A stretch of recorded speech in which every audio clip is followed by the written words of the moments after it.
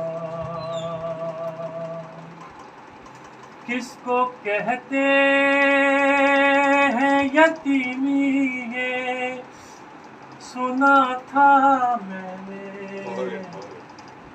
کس کو کہتے ہیں یتیمی یہ سنا تھا میں نے، آپ کے بعد یہ احساس ہوا ہے بابا،